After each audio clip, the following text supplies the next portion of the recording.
Mchana wa leo nina jambo juu yako mpendwa unayenitazama katika mitandao ya kijamii, mitandao mbalimbali. Wapo wengi ambao wanatumia muda wao mwingi kuposti vitu vya kijinga visivyokuwa na faida. Yamkini mwingine kuposti mambo ya mapenzi, mwingine kuposti mambo ya kuumizwa. Acha nikwambie jambo siku ya leo. Tamani sana kumtafuta Yesu. Maana kwake ndiko kwenye uzima, kwake ndiko kwenye amani, kwake ndiko kwenye mke bora, mume mwema. Yote yanapatikana huko. Anasema pasipo mimi hamuwezi kufanya jambo lolote. Kwa hiyo amini ninachokwambia kwamba kuna haja ya kumtafuta Yesu kwa nguvu zote. Nasema na wewe mama, nasema na wewe kaka, nasema na wewe baba ambayo unanisikiliza. Yamkini una elimu yako, una fedha, una utajiri mkubwa, lakini bado kama huna Yesu, utajiri wako uko mashakani, ndoa yako iko mashakani. Tafute Yesu.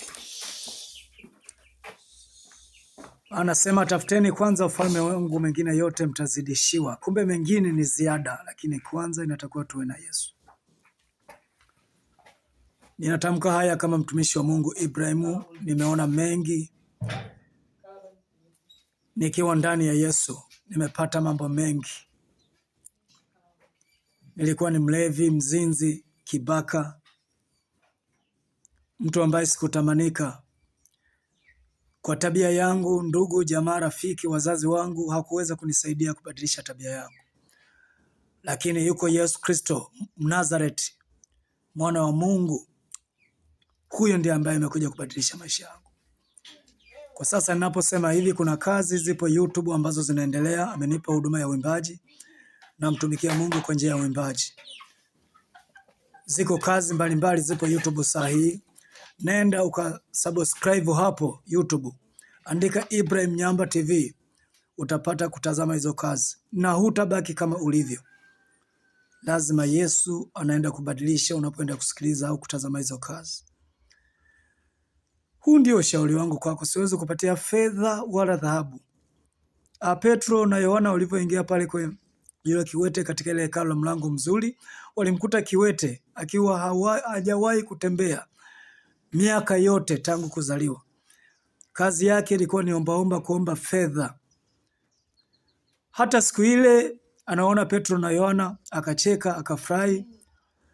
Akawa anatazama usoni akitamani au alidhania yamkini wale nao watampa fedha kama ilivyozoeleka kupokea fedha.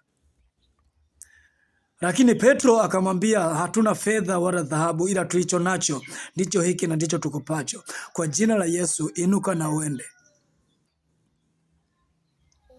Ukiwete wa yule ndugu ukaishia pale. Amini ninachokwambia hata siku ya leo. Yamkini ukiwete wako ni kwenye uzinzi, ukiwete wako ni kwenye uchawi, ukiwete wako ni kwenye ulevi, ukiwete wako ni kwenye mambo ya magonjwa. Amini ninachokwambia ya kwamba naenda kampokee Yesu siku ya leo. Anaenda kubadilisha maisha yao kwa jina la Yesu. Unapoenda kusikia sauti hii, chukua hatua. Wewe ndugu yangu, mama, dada, kaka, chukua dakika 5 tu kuitazama klipu hii. Naamini jambo jipya linaenda kutendeka juu ya maisha yako kuanzia sasa unapoenda kutazama klipu hii. Amina na Mungu awabariki sana.